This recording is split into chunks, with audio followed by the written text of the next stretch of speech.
What is up, wrestling fans? It is Thursday night. It is 8 p.m. Eastern Standard Time, so you know what that means. It means these guys from NI Wrestling are here to talk about all things pro grappling and call it right down the middle. That's right. It's time for this week's edition of NI Wrestling Presents Wrestling Night Live. And we are live on the Nerd Initiative YouTube channel. We are also on the Facebook, X, Kick, and Twitch channel. Thank you for tuning in wherever you're watching us. I am your host for the show, and I am also the head of NI Wrestling. My name is Rich. Joining me, as he does in the co-pilot share each and every week, he is the man that doesn't need an introduction, yet he has the longest introduction in all of Nerd Initiative. Ladies and gentlemen, I give to you the host of the Ocho Duro Parlay Hour podcast, better known as the ODPH. I give to you the host of Turn a Page, the comic book showcase every Tuesday night at 8 p.m. Eastern Standard Time, right here on the Nerd Initiative YouTube channel. And last but certainly not least, he is the man that is the editor-in-chief of NerdInitiative.com. It is Kenem. Nerd Initiative Nation, happy holidays. Join us in the chat, super chat, wherever you're listening and watching us from. We want to talk some pro wrestling with you. And next up, he is a man who is a Pokemon hunter. He is out there to collect them all. But their time, he also likes to watch grown men wrestle in their underwear. That's right. Ladies and gentlemen, he is the Beast. Well, the sexy Beast incarnate himself. He is Nick Lesnar. And he's also brought to you by Xlax. Yeah, apparently I'm brought to you by Xlax this week. You know what, Nerd Initiative audience, we got a lot to talk about, but I have to give a shout out to Marty Stoked. Happy Hanukkah, my friend. Yes. Shout out to Marty. Happy Hanukkah. And this is what, night 2, I do believe? Because yesterday was night 1. I think Christmas was night 1, so it's night 2. So thank you. Light those candles, Marty. And of course, for everybody who celebrated Christmas, merry day after Christmas. Hopefully you got what you wanted. Didn't spend any time at the stores returning things. Also, I know Kwanzaa's coming up, so happy Kwanzaa ahead of time. And of course, we're running our way right into the new year. And the final major event of this year of 2024 is coming up, AEW's World's End, which at the end of this episode, the main event subject we'll be talking about the World's End pre-show Extravaganza. But before then, and before we dive into talking about, for the first time in a long time, no WWE, by the way. Yeah. Interesting. We got the best of the rest, if you will. But before we jump in and talk about all of that wonderful stuff, I got to get some things out of the way. And first and foremost, I need to imply you to go over to the home of pop culture positivity. That's right, NerdInitiative.com. There you will find comics, pro wrestling, movies, TV, news, and more. And if it's not there, well, it's already the end of 2024, but trust me, we've got a huge 2025 planned out for everybody because this is the last Wrestling Night Live of 2024, by the way. Correct. So I'll throw that one out there. Next time we come to you, it'll be a new year. Yes, it is. So make sure you head over to nerdinitiative.com and join the revolution in 2025. You might as well get a head start now. Of course, I also would like to implore anybody who is watching us on Facebook, Kick, Twitch, or X, please make sure you follow us on all those great platforms. However, if you're already on YouTube, you've already got part of this battle done.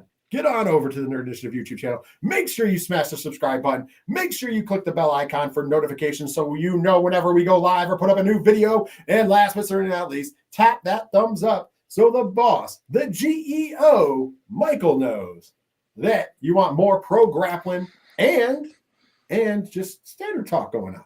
Trust me, Nick's pitching specials to come out in the beginning of 2025. So there's a lot more happening in the pipes in the drink. But it just means more work for Rich, brother. I'm just saying, I almost hit him with a Miro in honor of his birthday. It's not going to work for me, brother. But we're going to make sure things happen. So with that being said, though, we came here to talk pro wrestling. I know you guys want to hear it. And guess what? Last week we forgot to preview the show because let's be honest, most people forgot the show was a thing, but I did tune in. I did watch Ring of Honor's final battle. And for the first time in a few years, actually the first time since Tony Khan has owned Ring of Honor, it was finally back in the home of Final Battle. That's right, the Hammerstein Ballroom in New York City, one of the meccas of pro wrestling. We are not going to go match by match. I'm going to go through the whole card, and then we're going to kind of chat about it because, oh boy, there was 13 matches on this card, and we have a whole show to preview later on. So in the interest of time and fairness, I'm going to go through and kind of give you what happened during the night, and then we'll kind of talk about our good, the bad, and the ugly, if you will. Like a lot of good here, by the way. Just throwing it out there. So first and foremost, in the pre-show, we had 4 matches. The opening contest in the pre-show, the Grizzled Young Veterans would defeat the Dark Order in 11 minutes and 26 seconds. Next up, Hanako defeated Harley Cameron in 7 minutes and 19 seconds. Next up, we had a tag team match where the Undisputed Kingdom defeated the Infantry. That would be Charlie Bravo and Captain Sean Dean. I forgot they even still were there. 9 minutes and 56 seconds. And the last match of the opening, which was very tag team heavy, was another tag team match where Gates of Agony would defeat Lee J, which is Lee Johnson and EJ Ndoko, by pinfall, 10 minutes and 21 seconds. Let's start off the actual card. In the singles match, Atlantis Jr. would defeat Mansoor in 11 minutes and 58 seconds.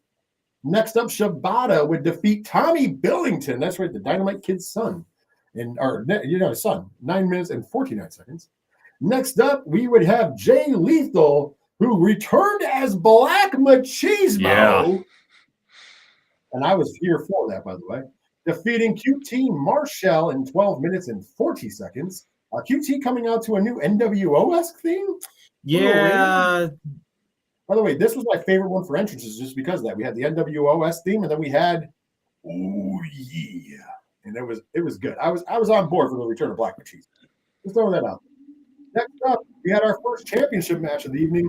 The ROH Women's World Television Championship was on the line. Your champion, Red Velvet, defending the title against Layla Hirsch, 11 minutes and 49 seconds. And at the end of the day, Red Velvet is still your Women's World Television Champion.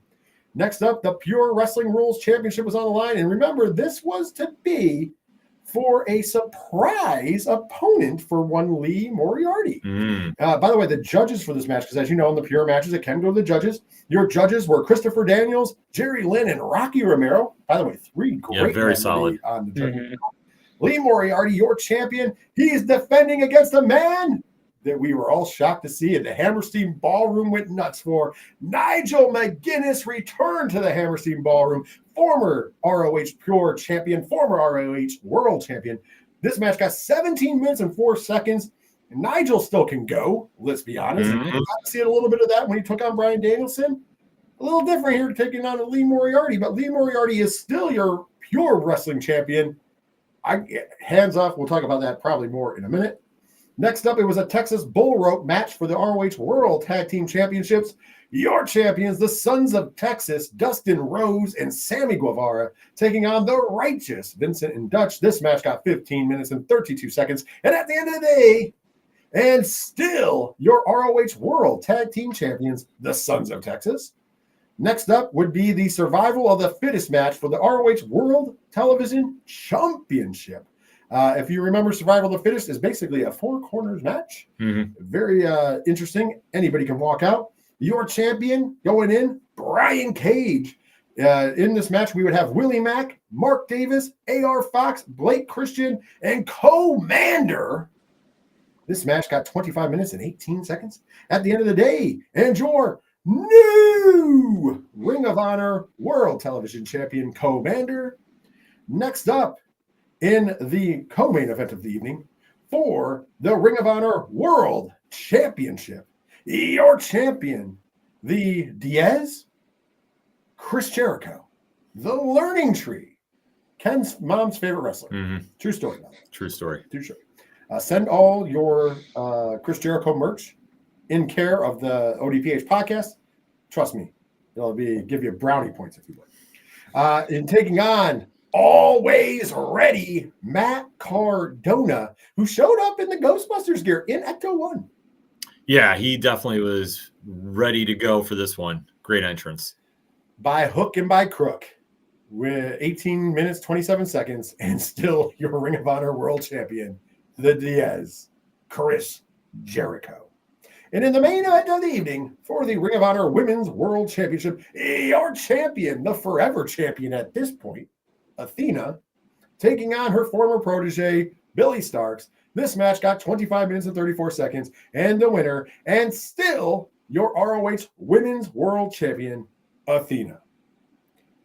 Great match, by the way. And I'm going to start here on my first things before passing it.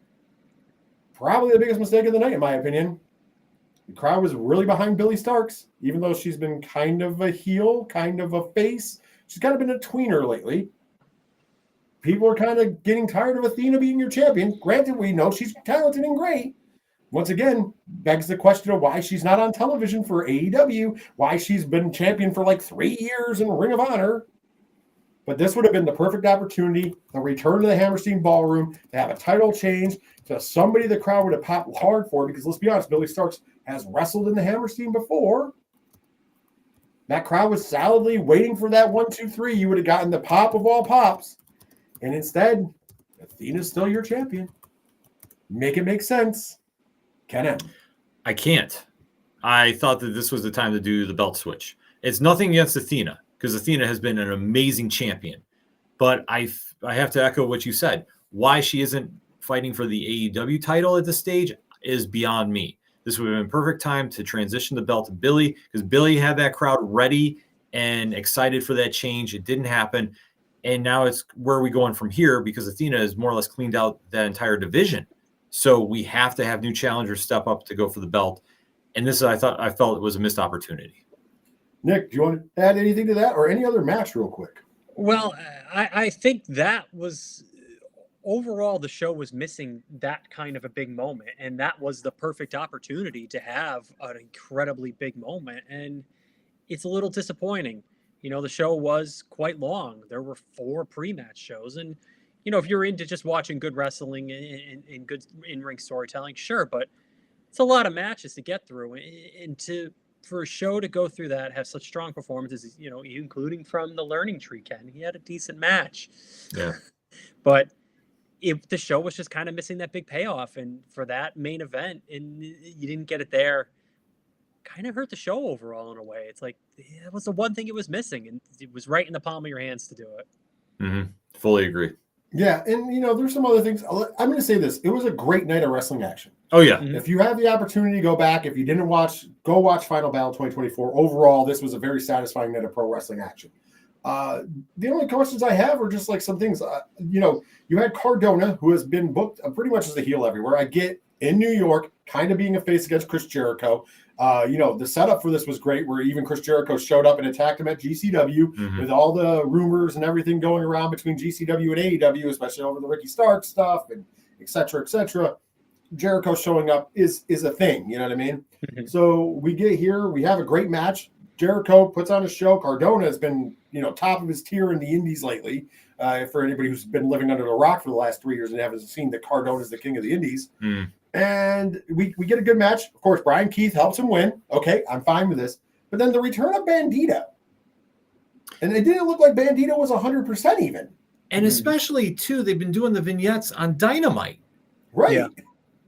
Yeah. But the return of Bandito, Cardona is not I mean, yeah, I guess he was getting cheered because of Jericho, but he's not exactly a babyface. Yeah.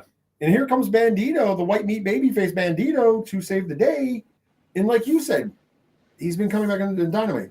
I was okay with the World Television Championship match. You know, a lot of people thought the Commander was the MVP of the Continental Classic, despite the fact that his record didn't show that, which is fine. Somebody's got to get pinned, right? Yeah. However, this was a good step up for him. He got a nice little win there. Loved it. I'm a little off, you know, when AEW started, they took their cue from Ring of Honor of having the best tag team matches. You know, and it wasn't that long ago that the late, great Jay Briscoe and Mark Briscoe took on the FTR, not 1, but 2 years in a row at Final Battle, to some of the best tag team matches we've ever seen.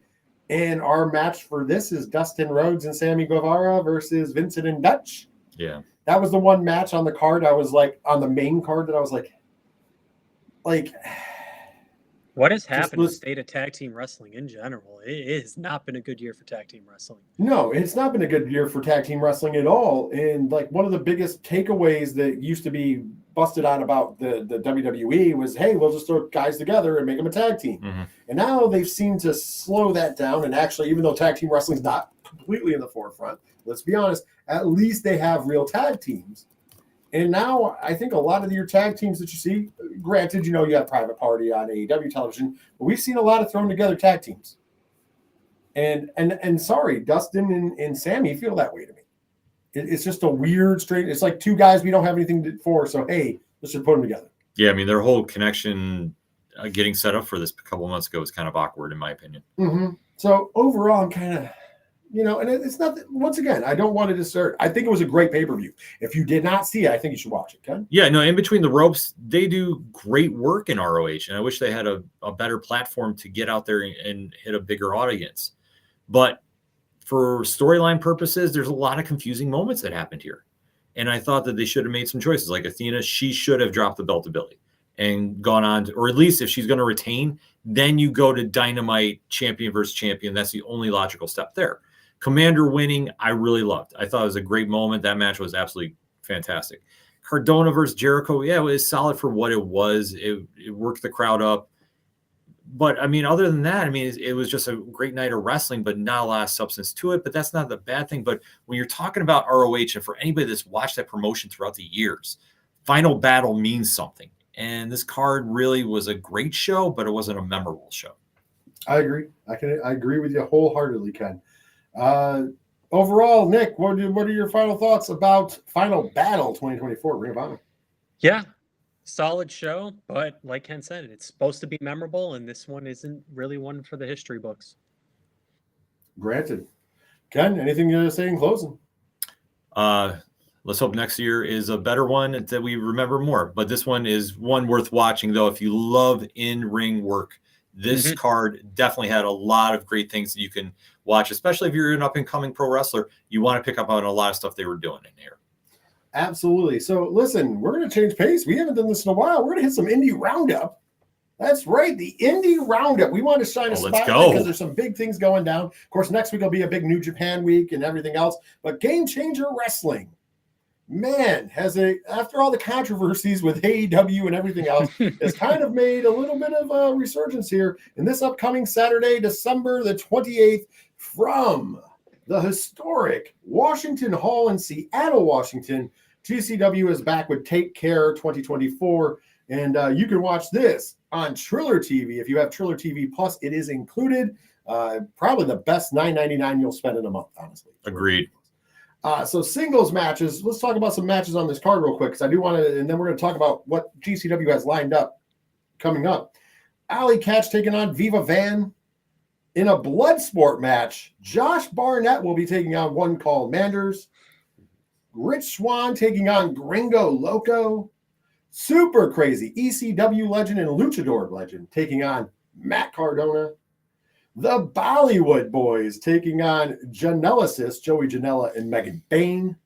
And last but not least, in the Game Changer Wrestling World Championship match, your champion, the old Manser, Mance Warner, taking on former GCW World Champion, Masha Slamovich. Also current TNA Knockouts champion. Interesting state of affairs. What are your thoughts just hearing the card? Ken M for Take Care this Saturday. Very solid. Excited to see Bloodsport happen. Barnett and Manzer and One Call Manzer. Yeah, that's gonna be great. GCW is still setting a high bar for stuff on the indies, so I'm excited to check this one out. I'll be watching on replay though. That's a great thing about watching on Triller. You can catch it on replay. Yes, of course, because we'll be watching AEW's World's End this Saturday live. So we're going to be talking about the end of the show. Nick, any thoughts? I don't know your love for GCW. What's your thoughts about Take Care from what you heard there? This is a great way for them to cap off the year after a really fun year of GCW. This is a great card, and that's going to be a really nice venue as well. So this show people are going to show up at the GCW show. Those shows are always normally stacked full of fans. It's going to be a hot crowd, and it's going to look really good. The matches should play out really well. Watch this on replay because you're going to be watching AEW, but definitely take a look at this on replay because this is going to be a hot show. So GCW has also made some big news and big rounds because as one man exited, another man had returned. Of course, we'll be talking about the man, the king, the god of this S in a minute. However, Atticus Cogar made a surprise return to GCW earlier, and now we have the return date of his first in-ring action for Game Changer Wrestling, and that will be on the 31st of December, the normal New Year's Eve show, although this year not coming to you from Atlantic City, New Jersey. Instead, it'll be coming from Ridgefield Park, New Jersey. That would be GCW's Till Infinity 2024. Atticus Cogar will make his in-ring official return to Game Changer Wrestler. This past week, though, I understand you got to see it as well, Ken. I don't know if Nick got to see it. Atticus put out a classic Atticus Cogar promotional video that was promoting not just that, but also was promoting his return to a show that's going to take place as GCW will return to the Hammerstein Ballroom on January 19th for GCW's The People versus GCW 2025. So with that being said, what was your thoughts on Atticus's return video? You know, it's surreal to me because knowing how messy and ugly the original break from GCW was, to see this now come back, it still hasn't sunk in, to be honest. But when Atticus was there, he was going to be the number one heel there. And this looks like vintage Atticus. And I'm excited for this. And I want to see where this goes. But to see him back, there was just a new energy. And maybe it was something missing from GCW. I don't know. It hit me weird watching it. I love seeing it. I'm a big fan of his work. So now to see this come back, I'm excited what he's going to bring to the landscape of GCW because it's definitely changed since him and 440 were there. So now what are we going to get? And that's something as a wrestling fan, and especially somebody who's been watching GCW for a long time, I'm really amped up to see. Well, as we know, his controversial leave and to go start Circle 6, to be the face of that promotion. He was originally at Hammerstein, talking full circle, the original Hammerstein show, which was World on GCW, which met some different kind of reviews because they did a different show than they should have. And a lot of people, including me, who was there in attendance for that show. He was originally slated to become the GCW World Champion at that event. It was supposed to be his crowning night, and instead it was one of his last nights in the company. There were some things that happened behind the scenes. His exit was definitely marked with a very poignant interview with one Greg Irons, where he did the infamous Dear Brett Lauderdale promo. And of course, in the new video, it teased, hey, when you came to the facility, because they're saying that he's been in a mental facility, when you came to our facility to be healed up, you had made a video diary and you called it Dear Brett Lauderdale. Now you said that you would make one when you were leaving, and now that you're about to leave and return, what are you gonna call it? And of course, on the screen it flashed Dear Brett Lauderdale Part 2. So interesting. We have a beginning and an end, and business is getting done. And once again, sometimes business gets done. Nick, I don't know how familiar you are with any of this, but because we don't usually talk too much indie stuff. That was something we did on 607 TWS primarily, but nice that we're going to be trying to make that back here on the flagship for Wrestling Night Live. Any thoughts on Game Changer Wrestling and Atticus Cogar? Well, I think this is just another reminder, and every wrestling fan, including the three of us here, always fall into this trap. And this is just another big slap in the face of never say never in wrestling. Yeah. Never say never in wrestling. That how many times have we said that'll never happen? And then it does. And then it does. And look at that. Squeaking in one match of the year here, one appearance, and then next year, 2025, off and running. Yeah, kind of cool. Definitely cool. Speaking of hell freezing over, we had another return this past weekend. This past weekend was the return, by the way, of Combat Zone Wrestling, CZW's Cage of Death. It's been a little on hiatus. In the Cage of Death match this year, we had Judge Joe Dredd taking on Mickey Knuckles. Say what you will about that. I mean, I'm not going to judge.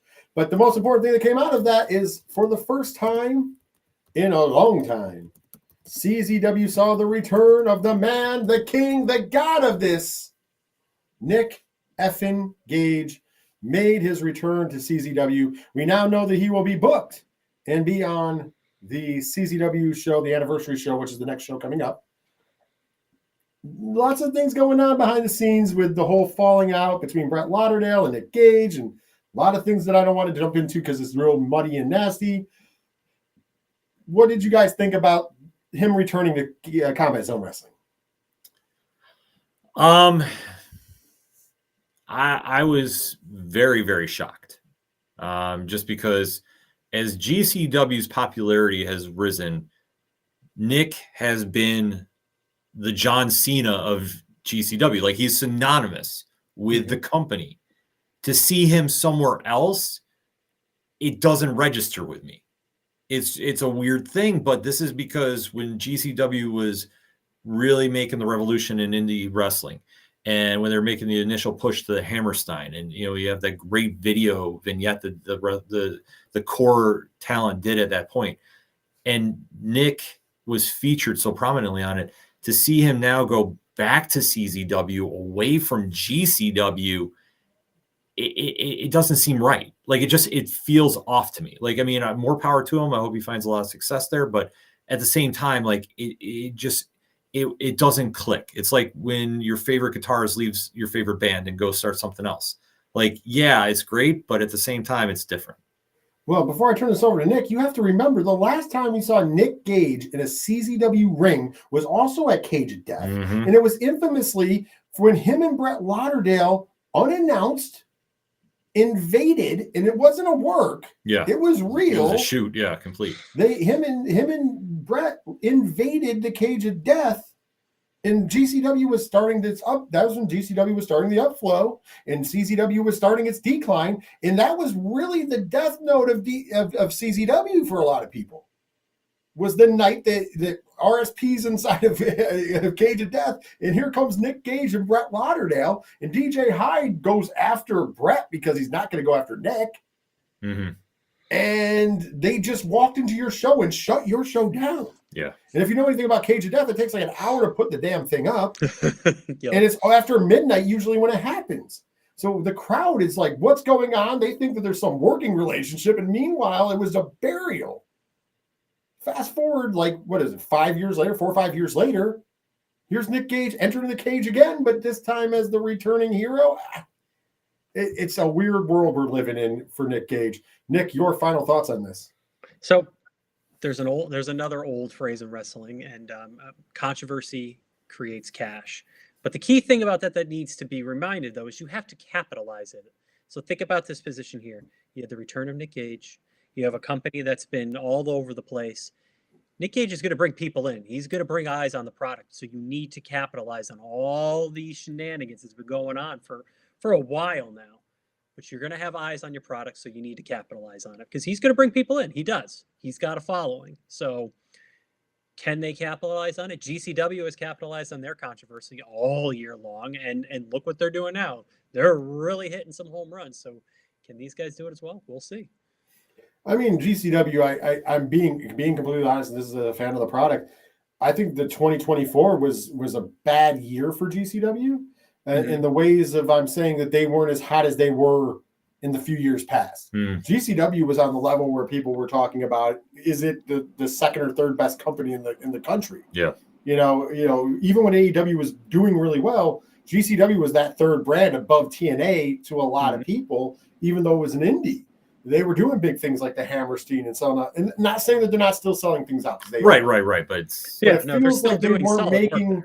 it feels like they weren't making the noise that they were making in 2023 or 2022 or 2021 in 2024. It feels like some of the noise, and to your point, Nick, it feels like some of the noise they were making wasn't just like, because there was great in-ring action going on. There was a lot of good like events and fights, and we all tuned into because we're fans to watch them. However, like it was more like, hey, the whole thing with Ricky Starks went on. Yeah. And them and AEW, or they have some kind of working relationship with WWE because NXT and WWE. I mean, remember at WrestleMania, CM Punk was at Bloodsport. Like he's taking pictures with people at Bloodsport, and then they've had WWE talent on their shows. You know, main roster talent. The Creed brothers have both wrestled Bloodsport. A lot of NXT talent. You know, like they've done really good work. So that was something that they were being talked about. And I'm not saying that's controversial, but it's more than just the wrestling. Right. And then the Nick Gage saga happened. Like, we didn't see that coming, him leaving GCW. And so there was that controversy. Like I said, the Ricky Stark stuff most recently. And then I feel like they finally got back into the positive controversy with the return of Atticus Kogar after all of that. Mm-hmm. Yep. And now it looks like they're capitalizing it. And I'm looking to it going, hey, I think Brett and the crew are going to end 2024 with a bang.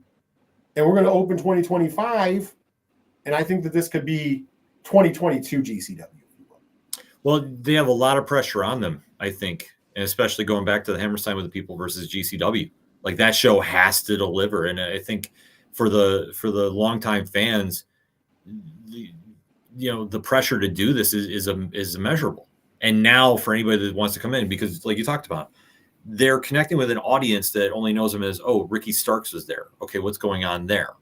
And now you have Atticus come back. Like, so they have a very unique fan base that's all going to be tuning in for the first time. So they really have to nail this. But I think we're going to get a good temp in the room at the New Year's Eve show. I agree. And I will say this. I think, this is just prediction. This is not, I don't know. I haven't talked about it with anybody in the know.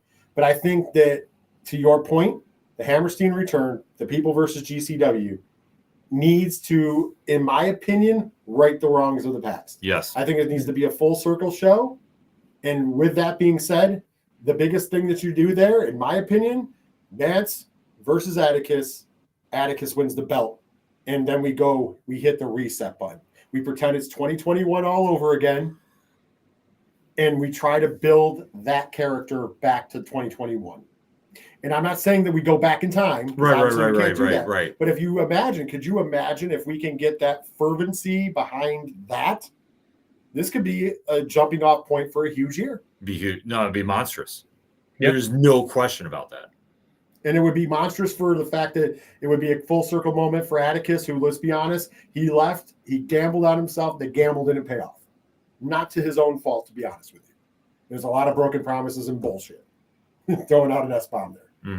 Mm-hmm. And on the other end, GCW really did grow, but like I said, and I don't want to say it was stagnant because it wasn't stagnant, but I just feel like it wasn't making the noise that it made in the past. And I think one of the big things was they lost the face of the company, and it was very ugly. Yeah. I feel like this could be a full circle moment to go, hey, this was going to be our face of the company. We separated. We both gambled. We came out on two different ends. GCW did go on to be really successful. It is still successful. Hey, how about we try this again? And we do it right. We right the wrongs of the past. We put on a GCW show in the Hammerstein instead of what we thought mainstream people wanted to see, which is what they did for World on GCW. And we now put on a real GCW show and say, here we are. Yeah. We're on a Sunday night.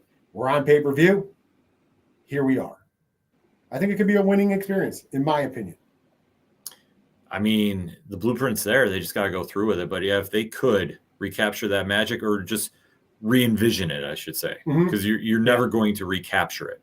But if they can present it in a new light and a new way, yeah, I mean, it's in a weird sense, it's Atticus finishing his story, as we like to compare with Cody, because I mean, the story is very different.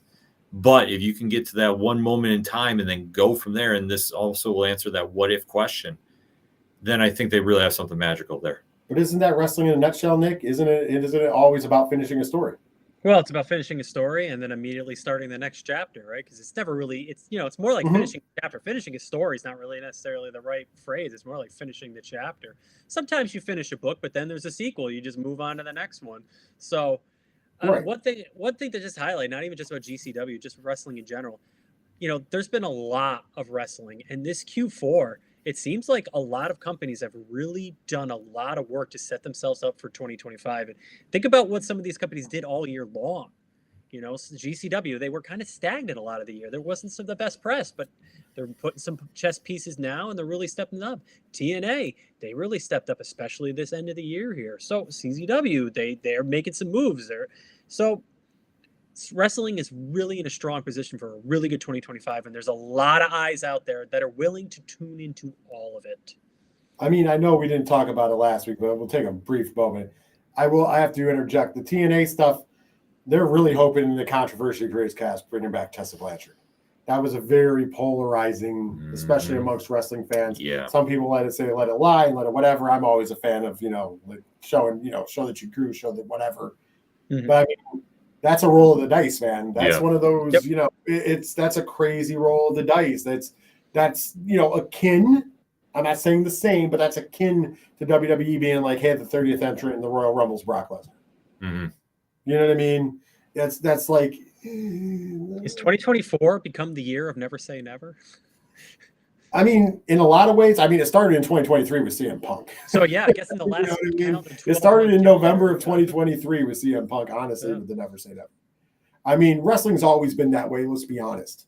If you're smart in the business, you understand you're going to make business.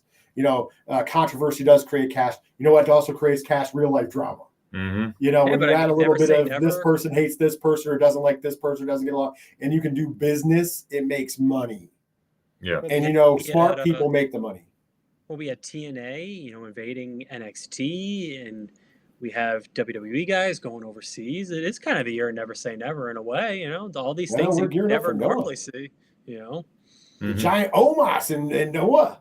What? Yeah. Get him some right. But of course, Nakamura going back for the January 1st show. Yep. So the world's going to be looking at Noah again for the January 1st show. I mean, we thought that was just a one-time thing for Muda. And now it's not. It's so there's a lot of moving pieces going on and a lot of really good stuff going on in pro wrestling. And if you're like us and you like that smorgasbord and buffet, you got a lot going out there. So keep your eyes posted. We will be doing a lot more with the indie roundup and a lot of other things, giving some due diligence and time to things that aren't just WWE or AEW on the show.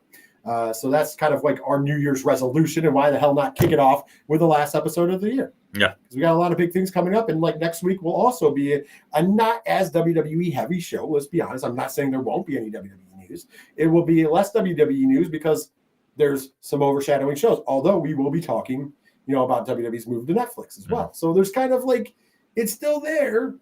And it's not like we're down talking WWE, but right now WWE's on a little bit of a break. I mean, let's be honest. They taped a couple shows. We're on a break. And filling that void is some really good wrestling. So I think that this was a perfect week for some of these things to happen in GCW, TNA, and AEW respectively, because they have the stage, because the WWE is kind of like holiday season. Mm-hmm. And that's not a bad thing. That's good for the workers. So with that being said, though, we are going to switch gears and we are going to talk about some all elite wrestling, because this upcoming Saturday night, we will be watching AEW's World's End. So you know what that means. It's time for the AEW World's End 2024 pre-show Extravaganza. And let's kick this off by saying it's coming to you from a new home. That's right. AEW's World's End goes down this upcoming Saturday, December the 28th, 2024. The 0 hour starts at 6:30 p.m. Eastern Standard Time. That's when the pre-show stuff starts. And I think the matches are not until 7-ish, like normal. Right, yeah. And then 8 p.m. Eastern is when the main show starts. And I do have that in front of me this time, so I know it's the right time. Just throwing it out there. And it will be resonating from the Edition Financial Arena in beautiful, sunny Orlando, Florida. That's right. Not in Newark, New Jersey this year. Not in Nassau Coliseum in Long Island this year. No. We're coming to you from sunny Orlando, Florida. Ken says it's because the Jacksonville area was booked. Yeah, I thought I heard something, and if I'm wrong, hit us up on the socials. Yeah, there's something I thought they were trying to get back to Jacksonville for this one, but Orlando's not bad. Orlando's close enough. Hop, skip, and a jump. By the way, this is not the finalized card because obviously we're recording on Thursday, and trust me, they're going to add more. There is 8 matches announced. That's not enough for an AEW show. No, there's going to be more, but 3 of which are all about the Continental Classic. So let's talk about those. In the Continental Classic, we have both semifinal matches, and then we know who will be in the final. So in the semifinal matches, which will both go down at AEW's World's End, we have, you couldn't have booked this better, huh? Will Ospreay taking on Kyle Fletcher. Well, yeah, I was going to say this is picture perfect booking. Yeah. Yep. Yeah. I mean, honestly, I'm not mad about it, but it's kind of interesting. We got Will Ospreay versus Kyle Fletcher. I'm going to get your picks in a minute. We're not going to give the picks right now because I want to say them all.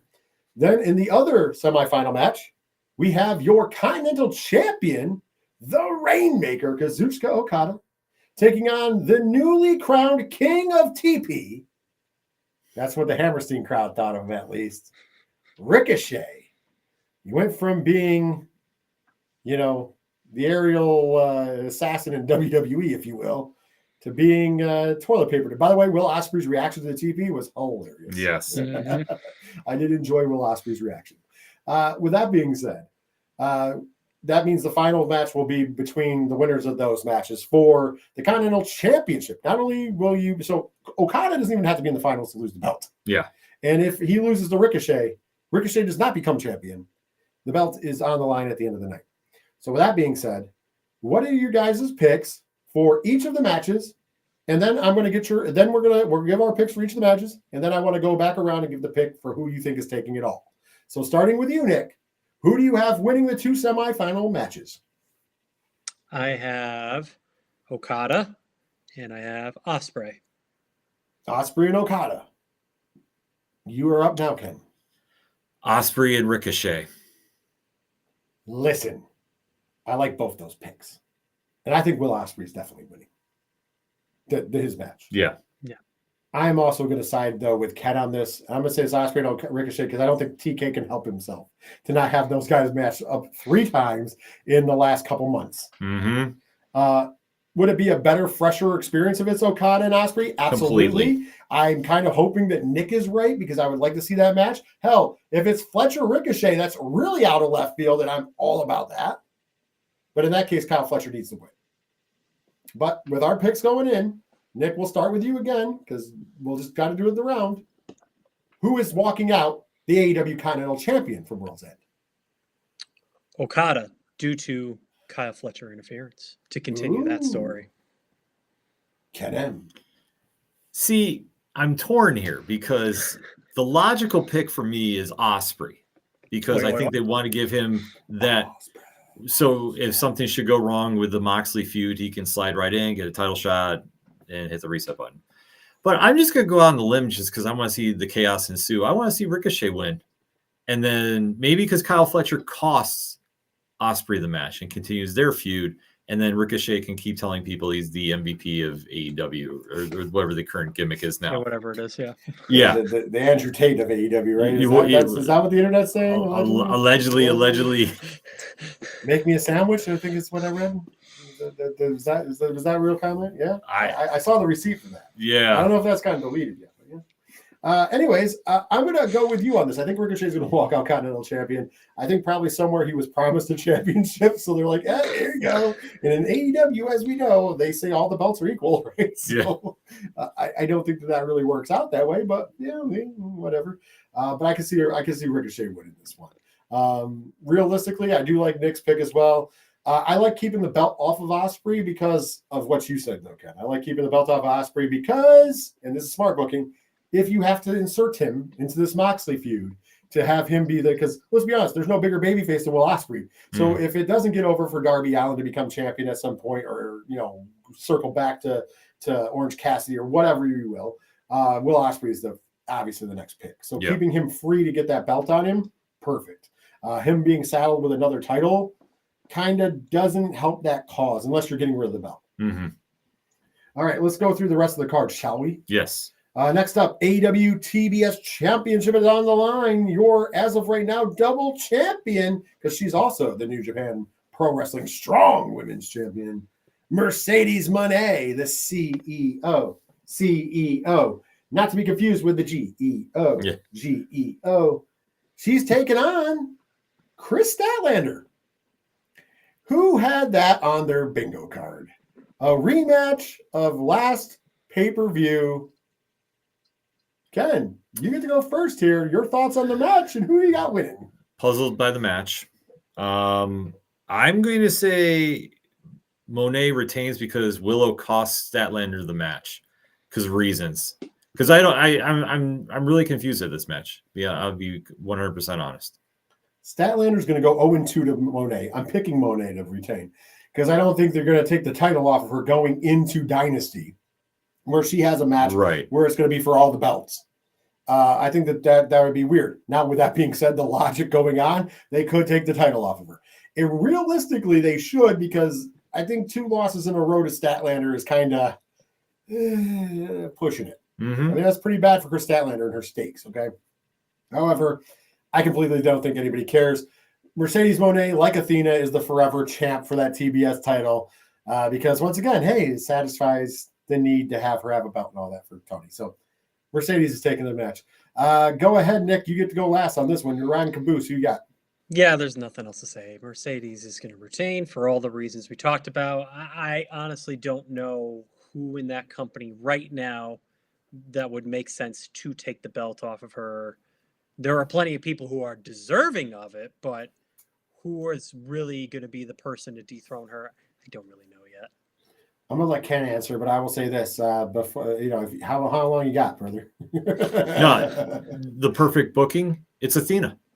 I think Athena just comes right out after Monet wins and says, like Monet will make some comment like I'm the most dominant champion here, blah blah blah, and Athena just walks out and says, "I've been champ for 2 years. Where's my shot?" And then you can start building that up, even for was it Revolution? Mm-hmm. Yeah, you can start building up for that. I'd love to see a long build for Double or Nothing. But that's the most logical move to make, in my opinion. Be the only reason to keep the belt on Athena, first of all. Secondly, though, I can make the argument that that's the reason why you had the title drop from Athena, because then Athena could be like, I've been down here. I've been the most dominant champion. You haven't really done much because, hell, you've had a handful of defenses. And I held the belt for like 3 years because it's more like 3 years. Yeah, I can't even remember. I know you can't remember a time she wasn't champion at this point, right? Yeah. So the point of the matter is I would say that, although with the belt you can do the same thing, but it would have just been good to drop it. How about Jamie Hayter before they just handled her return so poorly? Oh, if they didn't drop the ball there, yeah. How about the fact that sorry. And that's really that's really the issue that I see is like who really is right now in a credible position, because even Athena's really not. If Monet can cut a promo, she would say, "Who do you work for?" Because no one ever sees you. True, but here's the thing. You also had a storyline set up with Camille, but now it looks like Camille's leaving AEW. Yeah, I don't understand. I don't understand what's going on. There's so many things you could do, but here we are. I'm not going to try to focus on the negatives. Mercedes Monet's winning. Next up, though, is the AEW International Championship match. Your champion Takeshita taking on Powerhouse Hobbs. I don't give a damn how out of left field this was. I'm just happy Powerhouse Hobbs is on pay-per-view. Agreed. Let me clap for it. And also, I want to say, big Powerhouse Hobbs fans we are. However, I want to say this match, by the way, and still, because I go first, and still Takeshita. However, wear a mouth guard while watching this match. I think this match is going to be hard hitting. I think Powerhouse Hobbs, like whenever he has something to prove, giving him all the credit in the world, shows up and shows out. I mean, hell, that's how he injured his knee. The last pay-per-view he was on was because he came and showed up and showed out, right? Mm-hmm. It's going to happen again. Takeshita always shows up and shows out. These two guys are going to go to war. Put a mouth guard in because it's going to be a battle of two bangers, and it's going to be one hell of a banger. This is going to be right up there with any match that Gunther and Sheamus ever had. I'm telling you now, or Gunther and Drew Mack, or whatever we were talking about in the past. This is going to be in that epilogue. I promise you that much. And the winner of this gets the Stone Pitbull. Yeah. Tomohiro Ishii Dynasty. Just throwing it out there. Like, not only do you win this match, but you got another hard one to go after. So with that being said, Nick, who do you got? Powerhouse Hobbs. Ooh, and no. Going with Hobbs. I think it's time. I think it instantly makes that title a little bit more interesting because it's been kind of boring for a little while, and that makes it a lot more interesting. Okay, Ken, sorry. I gotta go to Takeshita, but I'll say this: I just want this match to have time. Mm-hmm. Like, really let Hobbs show what he can do. Give him at least 10, if not 15 minutes. It's wishful thinking, but I'm hoping they really let him showcase what he can do, because they could honestly steal this card to have match of the night. Next up, Tijuana Street Fight for the AEW Women's World Championship. Your champion, the Glamour, Mariah May. You know, she has a little feud with Mina. She's got a little feud with the return of Toni Storm, not timeless anymore. She hasn't remembered that part, but still. But nah, out of nowhere, Thunder Rosa will get a shot at Mariah May. I can't. I'm sorry, for storylines, I can't make this up. Like, why? We spent all this time building Toni Storm up in this story with Mariah May. You bring her back as original Toni Storm and not timeless. Okay, whatever. Why don't you have them have the match so Mariah knocks her upside the head? She becomes timeless again. Whatever. But no, they blew the Mina stuff on Mhm. a random ass episode of Dynamite or Collision. Yeah. And now we're just like, hey, you know what? She's going to defend against Thunder Rosa because Reasons. thank you. I got Mariah May walking out and still champion. Hopefully Toni Storm gets involved because reasons. I know it wasn't my turn to go first, but I had to get on my platform. So Nick, go ahead. Mariah May. Yeah, that's it. There's nothing else to say here. Ken. At least Thunder Rosa is going to have a cool cosplay costume come out. I will say that. She always does amazing work on the pay-per-views. But no, this is Mariah May. This is the only storyline that makes sense because it's ultimately going to come back against her, and Toni Storm's going to find her timeless persona again to get the belt back. Like, that's how they're setting this up. Agreed. Next up, AEW Dynamite Diamond Ring is on the line. The only man to ever hold the Dynamite Diamond Ring, MJF, Maxwell Jacob Friedman, taking on Adam Cole. Baby. That's right. He's got Matt Taven and Mike Bennett in his corner. This match has been set up. Remember, my downside to this before we talk is, MJF said, I'm never fighting you, but somehow we're making this match happen because reasons. So, I thought that you should drag that on a little longer, but here we are. I understand there's going to be some shenanigans, and I want to hear you gentlemen. So we're going to start with you, Nick. Who do you got walking out with the Dynamite Diamond Ring? MJF. The ring it's only size to his finger, so it's just going to stay there. Is it just me, or this feud, which was the biggest storyline in AEW a year ago, is now an afterthought? Yep. Remember, it main evented last year's World's End, right? Yeah, it main evented. Or no, that's the reveal. That was Wembley. Yeah. The reveal was the main event after Samoa Joe won. Sorry, I apologize. What a long, strange trip it's been. No, in Long Island, nonetheless. Yeah, but no, this is MJF all day because the Kingdom is going to turn on Adam Cole. They've been telegraphing this. Why, oh why, are the Kingdom allowed at ringside for no other reason? And the only thing you're going to have is maybe Kyle O'Reilly and Wardlow come out to make the save because there's nothing about this that makes sense. So I'm just going to say, let's just make it completely messy. You're not even going to get that. I'm agreeing MJF's going to win. Wardlow's going to come down. He's going to be the direct cause of the win because reasons. Back in the camp of them. It's going to look like, obviously nobody's going to come down for the save right away because you have Taven and Bennett out there. They're going to, feign whatever. And then when it looks like they're going to make the save, they're going to turn on Adam Cole. So you're going to have the new Kingdom, if you will, be MJF, Wardlow, Bennett, and Taven. And then we'll have Kyle O'Reilly, Roderick Strong, and who knows, they might even bring back Bobby Fish. Oh, no. So we can actually do the Undisputed Era again. The writing's on the wall. Am I wrong? No, you're right. I just completely was trying to. You forgot that there was 4 members. So it's going to be 4-on-4 warfare because that's what we like in AEW. It's about the time of year they set up their 4-on-4 warfare, by the way, if you don't remember. They love to do it in December. Yeah. I'm telling you now. Undisputed Era, which it won't be Undisputed Kingdom because it won't be a bit Undisputed Generation, some nonsense to play off of it, right? Mm-hmm. And then they're going to take on the New Kingdom or whatever MJF calls it. Maybe they'll go back to being the Pinnacle. Yeah. and we're going to forget that Wardlow and MJF allegedly hate each other. And, Taven and Bennett are heels anyways at the heart of it. So, whatever. And you know who will care? Nobody. But whatever. I digress. This should be a good match, though. It'll be a great match, yeah. That leaves us with what I presume to be the main event of the evening. It is a 4-way match for the AEW World Championship. Our champion, the leader of the Death Riders, Jon Moxley, taking on Orange Cassidy, Hangman Adam Page, and the Switchblade, Jay White. 1 man, 1 pinfall, 1 victory. Not elimination. This is a 1 fall of a finished match. So that means you don't have to outlast. You just have to survive. Ken M., who's leaving? World's End. Your undisputed AEW World Champion. Because of major shenanigans, Moxley. And there's also that little point where Christopher Daniels now is going to be in the corner of Hangman Adam Page, or was trying to politic that on Dynamite. It made no sense. I am just fearing that what we're going to have at the end of this is Moxley wins because Daniels helps him, and the higher power is revealed to be Shane McMahon. Continue though. Okay.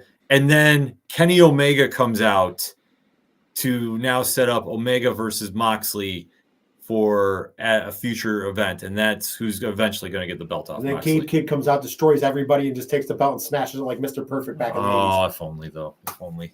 I love you, Solo. That's right. I wanted you to finish up. I think you got something right and wrong. Let's go back in history. The historian of the business. Who was supposed to be the original higher power? Oh God, Christopher Daniels. That's Christopher right. Daniels. So Christopher Daniels is just going to be the higher power, period. They're going to right the Oh my wrong. God. It's coming full circle. Christopher Daniels will Oh my turn. God. Christopher Daniels will be with Moxley, and we'll find out that he's the higher power. It works on two different levels. He is also one of the figureheads that's in charge on air, right? So that's the Eric Bischoff effect in NWO. And secondly, he was supposed to be the original higher power. Most people forget that Christopher Daniels Oh my God, I completely was did. supposed to be the original higher power until Vince McMahon was like, he's awful small. But that is the true story.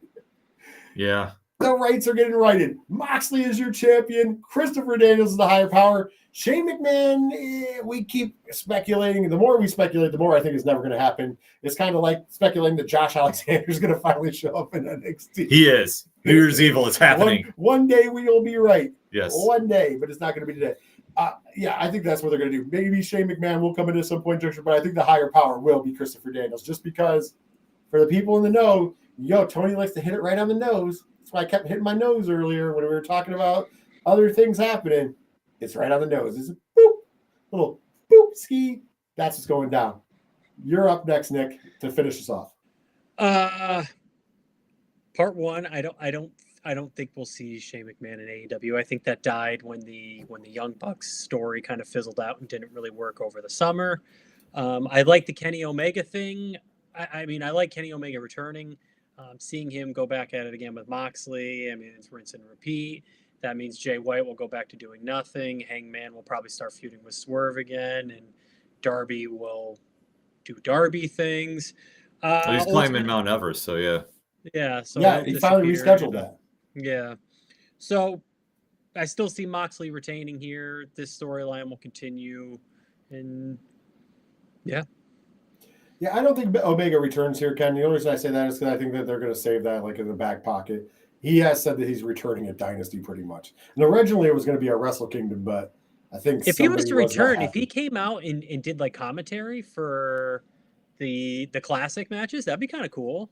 That would be cool too, but I think that you're saving the Moxley moment because you have to. I would do it for a physicality port. And like I said, from Omega South, I don't even know if Omega's in country. I honestly think Omega's in Japan already. Yeah, he loves being in Japan, and he has a match in a couple weeks. So I wouldn't be surprised if Kenny Omega's not already in Japan. I'm not saying he is. No, but it's like if you want to believe he's coming back for World's End, like that's the only place I think he makes sense to put him on the card. I think you could get a surprise out of Samoa Joe if he's ready to return. Yeah. You could get a surprise out of a couple guys. The only reason I say Omega is they're saving in the back pocket, and really Omega's been very gung-ho in his press tours, if you will, and keep reminding people that AEW doesn't need him. So that's why he's returning in Japan. And then Tony got mad, presumably, because he was going to return at Wrestle Kingdom to take on Tanahashi. And they're like, not today, Satan. You're going to do it at Dynasty. Because that's an AEW branded show. So but he gets Gabe Kidd, so we get to see that. Yeah. But that's a week away. Well, a week past, but Yeah, right, I get you. Yeah. However, that's going to do it for what we know is coming down the pike for World's End. We'll know more coming up on Saturday, and we will be watching it real quick. I know we're going to go into the TK overtime, but it's just a yes or no question. Thumbs up, thumbs down. Just yes or no, no middles. On paper, are you buying AEW's World's End? I mean, I know that we all are because we're watching it and do it. But if you didn't have to, is it enough to say thumbs up, I'm buying this, or no? Starting with you, Nick. It's one of these thumbs ups where it's still up, but it's not like bam. It's just like, yeah, okay, we'll do this. Ken M. It's a 55% thumbs up. Not a full yes, but yeah. I'm going to say this. It's a thumbs up because I know the wrestling is going to be good, but I am not expecting anything that's going to be earth-shattering and groundbreaking. I'm expecting that some of what we just joked about is going to come true. Mm-hmm. And we're going to go, oh boy. But the in-ring stuff is going to be great. Yes. We have some great matches on paper. Cole and MJF will be great. Okada and Ricochet should be great. Obviously, Ospreay and Fletcher had a great match, although I guess Ospreay should still be injured, in my opinion, at least, but whatever. You know what I mean? The four-way should be really good. There's a lot that could happen there. You know, even the women's matches, which they're kind of like, to me, thrown together, but so much talent there that I think that they have to be good. So overall, I think it's a thumbs up if you want to watch real good wrestling.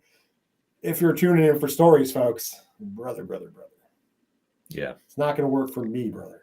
Is all I'm saying there. So it depends on what kind of wrestling fan you are. If not, tune in to GCW. It's happening at the same time. With that being said, though, that's going to do it for the meat and potatoes. But before we get out of here, Nick, tell the fine folks how to talk to you about the Pokemans in pro wrestling.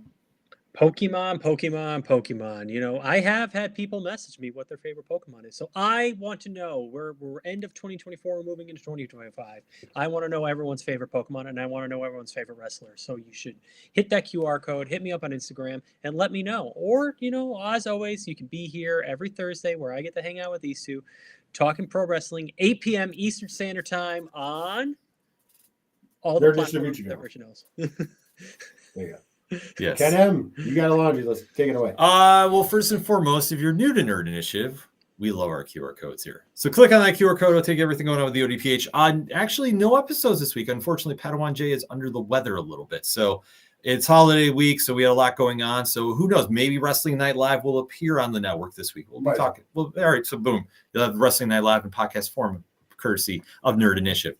But if you want to talk about Nerd Initiative, turn a page. Next week, let's get into that. The biggest event in Nerd Initiative streaming history is going down Monday night, December 30th, 8 p.m. Eastern Standard Time. The Cheersies Awards are coming, and this year is the biggest production that we have done thus far. So if you're into comic books, you definitely want to see who's walking away with the most prestigious fan award given out. That's all voted by you, the fans. So we have a lot of surprises in store for that. So you definitely want to make sure you're checking that out. So that's why it's so important to do the homework assignment and don't miss out when that drops. Bigger production means more work for Rich. Yes. So we're all for that. Who knows? We might even have more by the time Monday comes. So that said, new comic book day. Nobody does it like the Nerd Initiative bullpen. 30 reviews dropped today because it's, well, Christmas and most shops are closed. Digital stores were not open too. So if you want to go see about what you should be picking up this week, boom, there it is. And I'll take you there. It's over 30 reviews on site. So you can go find out the best of the best at the shops this week. Ghost Box number 3, Comicsology, original. Find it on Comicsology. There you go. Boom. Shout outs. Shout outs to Comicsology. Yes. That's my pick for the week, ladies and gentlemen. That's just my humble pick for the week. Humble. With that being said, if you would like to hear some more of my humble opinions, or actually some more of my not humble opinions, tune in to the 3FN show. Of course, if you want to talk to me on social medias, all the social media links are at that QR code, 3FNpodcast.com. Links to the show are there as well. If you enjoy adult humor and if you enjoy movie reviews, that is your place. This week, dropping tomorrow, because of Magic Mind, dropping tomorrow is, of course, the new episode, which is our review of Sonic the Hedgehog 3. Yes. Check that out. It's a lot of fun doing that recording, but check it out. Of course, you're not going to, I don't think you'll be surprised. Do some good stuff there. On top of all of that, of course, every week, as Nick likes to point out, you can find us right here at Wrestling Night Live, 8 p.m. Eastern Standard Time. And that, of course, is on the Nerd Initiative YouTube channel. It is also on the Kick, Twitch, Facebook, and X. So there you go. Next up, let's talk about the home of pop culture positivity on the internet, nerdinitiative.com. Make sure you visit there for all your movies, wrestling, TV, news, and more. This ending out in 2024, but make sure you join the revolution of pop culture positivity in 2025, nerdinitiative.com. Then, because I'm contractually obligated to speak about it, we have merch over there. That's right. Go to that link to check out the merch, or just go to nerdinitiative.com and go to the merch section. Either way, we'll get you there. Mm-hmm. Make sure you support some merch there. We have the standard Nerd Initiative merch, but we also have Wrestling Night Live, NI Wrestling, and Turn a Page merch. Make sure you get your hands on some merch. Support the brand. Support pop culture positivity. And last but not least, the QR code on the screen. If you are watching us on Facebook, X, Kick, or Twitch, make sure you hit that QR code, because if you're already watching us on YouTube, you're already there. Half the battle's done. Make sure you get over there. Make sure you smash the subscribe button, click the bell icon for notifications, and give that thumbs up to show that you want more wrestling content and content in general on the home of pop culture positivity on YouTube, the Nerd Initiative YouTube channel. Well, with that being said, this is the end of the year 2024. This is it. This is it. This is the last show. I understand that the first isn't until next Wednesday, so a week from yesterday. However, this is the last time that Wrestling Night Live will be live in the year 2024. And I could say something cheesy like see you next year, but I'm not going to do that because I'm not that cheesy. I'm also not going to say, I'm out, because I'm also not that cheesy. However, what I will say is make sure if you go out and you're celebrating the new year, you are safe, because we would like you to tune in 2025. We always preach to be safe. Hopefully everybody had a wonderful Christmas. You're having a wonderful Hanukkah. You're having a wonderful Kwanzaa. Whatever you are celebrating, we are behind, and make sure you're having a good time. Make sure you celebrate the new year. You have a lot of fun, and you do it responsibly. Yes. Because we want you guys to follow us into 2025. We have a huge 2025 setup, including the Brodies, which will be going down in the first week of, the last week of January. More will be talked about next week's show, because we will be kind of tentatively launching when we will be putting the vote out. So with that being said, for myself, Ken M, and Nick in those funky glasses, 2025. ladies and gentlemen, 2025. 2020. Oh, you already got the 2025 he's ready. hotness? I can't even see from here, because obviously the computer's not in front of me. He brought the A game. But thank you for bringing the 2025s out. So with that being said, for all of us, take care of yourselves.